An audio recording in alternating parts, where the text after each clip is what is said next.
Hello guys, you all are welcome in my channel English सागर। और जैसा कि आप सभी जानते हैं, हमने टॉपिक शुरू किया है प्रेपोजिशन और कई सारे वीडियो मैंने बनाए हैं प्रेपोजिशन पे और बड़े अच्छे से आपको समझाने का प्रयास भी किया है। और आज मैं इसी सीरीज में लेकर आया हूँ यूज ऑफ बिसाइड। बिसाइड का यूज कहाँ करते हैं हम, यूज ऑफ बिसाइड्स, और बिसाइड्स का यूज कहाँ करते हैं ये हमें पता होना चाहिए। तो पहला पॉइंट इसका देखिएगा, जो बिसाइड है रेफर टू क्लोज टू, ये किसको रेफर करता है, यानी क्लोज टू नजदीक में कोई, नेक्स्ट टू या कोई और साइड में, by the side of someone or something, यानी किसी व्यक्ति वस्तु के बगल में किसी बात को दर्शाया गया है। कोई दूसरी नाउन है, कोई और प्रोनाउन है जो बगल में है, बाय द साइड ऑफ है, साइड में है, तो उसके लिए हमें बिसाइड यूज करना है। बिसाइड का मतलब ही बाय द साइड ऑफ होता है, या नेक्स्ट टू होता है, या क्लोज टू होता है। तो कोई एक नाउन दूसरे नाउन के बिल्कुल बगल में है तो वो जो रिलेशन है वो शो करेगा बिसाइड। देखें, He sat beside me, वो मेरे पास बैठा था। अब पास का मतलब बिल्कुल साथ में, बगल में बैठा था, मेरी साइड में बैठा था वो। I place my mobile beside my bed, और मेरा जो मोबाइल है वो हमेशा मेरे बेड के साइड में रखता हूँ। By the side of my bed, मैं साइड में रखता हूँ, उसे बगल में रखता हूँ, तो वो दर्शाने के लिए हमें beside यूज करना है। I was driving a car, मैं कार चला रहा था, and my mother was beside me, और मेरी माँ मेरे बगल में थी। कहने का मतलब है आगे वाली सीट पे मेरे बगल में मेरी माँ बैठी हुई थी।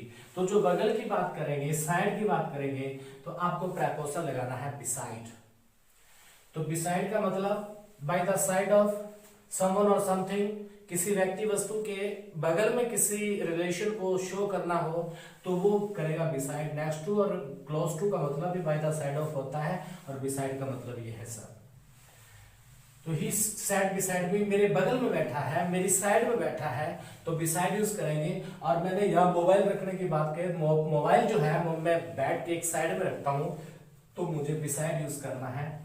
मैं गाड़ी चला रहा था और मेरी माँ मेरे साइड में बैठी हुई थी, बगल में बैठी हुई, तो ये दर्शाने के लिए हमें बिसाइड यूज करना है।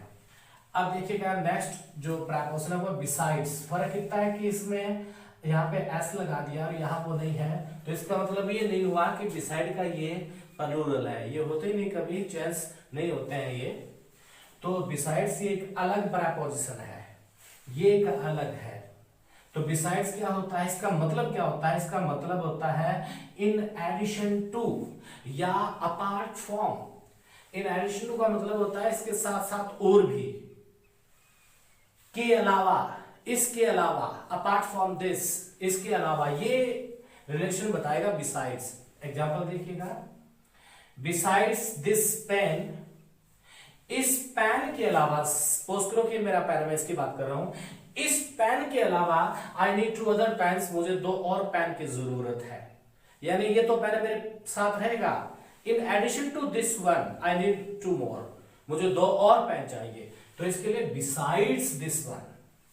बिसाइड्स राम, इसका मतलब राम के अलावा, राम भी इस कार्य में शामिल है, इसके अलावा, apart from Ram, who else did their homework, किसने काम किया है, तो ये बताने के लिए आपको बिसाइड यूज करना है, बिसाइड्स।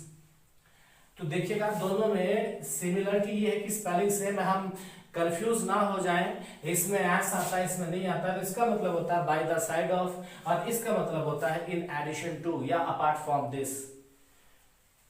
तो कोई चीज हमारे पास है और हम उसके अलावा कोई और बात करें तो उसको हम जोड़ने के लिए जो प्रेपोजिशन यूज करेंगे वो यूज करेंगे बिसाइड्स।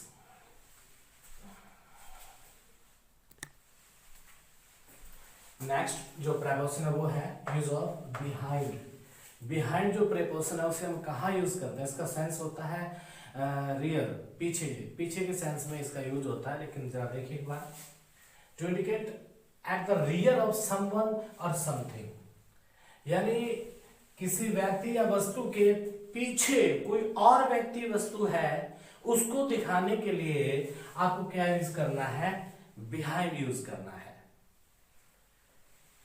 द मून चांद है, ये चांद था, वॉज बिहाइंड द क्लाउड्स। जो बादल है और चांद है, ये दो नाउन है, इनका क्या कनेक्शन है, जो कनेक्शन है वो रियर का है, पीछे का है। किससे पीछे, बादलों से पीछे। क्या है, चांद है, तो बादलों से पीछे चांद है, इसको कनेक्ट करने के लिए जो काम करेगा प्रीपोजिशन वो है behind. The thief hid behind a tower, जो चोर है वो पीछे छुपा है, किसके पीछे, टावर के पीछे। तो कोई एक व्यक्ति वस्तु किसी दूसरे व्यक्ति वस्तु के रियर सेंस में है तो आपको बिहाइंड यूज करना है। Next, it is used in the sense of support, और हम बहुत बार सपोर्ट के सेंस में, मदद करने के सेंस में किसी व्यक्ति वस्तु का, ऑफ समवन और समथिंग, किसी व्यक्ति वस्तु की सपोर्ट करने के, उसका हेल्प करने के सेंस में हम बिहाइंड यूज कर सकते हैं। जरा देखिएगा, डोंट वरी, आप चिंता मत करिए, आई एम बिहाइंड यू, मैं तुम्हारे पीछे हूं, कहने का मतलब है मैं तुम्हारी हेल्प करने के लिए तैयार हूं। Don't worry, we are all behind you, हम सब भाई आपके पीछे हैं, आपकी हेल्प के लिए तैयार बैठे हैं, सपोर्ट करने के लिए तैयार बैठे हैं। और नेक्स्ट, इंडिकेटिंग बैकवर्डनेस और इंफीरियर या इंफीरियरिटी। बैकवर्डनेस का मतलब हो गया पिछड़ापन, और इंफीरियर का मतलब हो गया बहुत ही निम्न सेंस। तो कोई पिछड़ापन है, कोई निम्न सेंस है, ये दिखाने के लिए हमें यूज करना है बिहाइंड। जरा देखिएगा, Raj is behind all other students, Raj है ना सारे विद्यार्थियों के पीछे है। इसका मतलब ये नहीं है कि वो पीछे है, इसका मतलब किस चीज में पीछे है, किस चीज में वो पिछड़ा हुआ है, वो है स्टडी, अध्ययन में बाकी से इंफीरियर है, उनसे बैकवर्ड है, जो पीछे है। तो ये बिहाइंड है। जो पहला है वो रियर सेंस को, पीछे के सेंस को बताएगा। सेकंड है सपोर्ट करते हैं, हम किसी की मदद करते हैं तो बिहाइंड यूज कर सकते हैं। और किसी भी चीज में या किसी व्यक्ति वस्तु में कोई इंफीरियर हो चुका है, बैकवर्ड हो चुका है, तो वो जो सेंस बताएगा वो बताएगा बिहाइंड। तो उम्मीद करता हूँ आपके समझ में आया होगा। मैंने 3 प्रीपोजिशन पे बात करी है आपसे, और अगर आपको अच्छा लगे कि ठीक पढ़ा है तो प्लीज मेरे चैनल को सब्सक्राइब करिए, लाइक करिए, शेयर करिए। Thank you very much.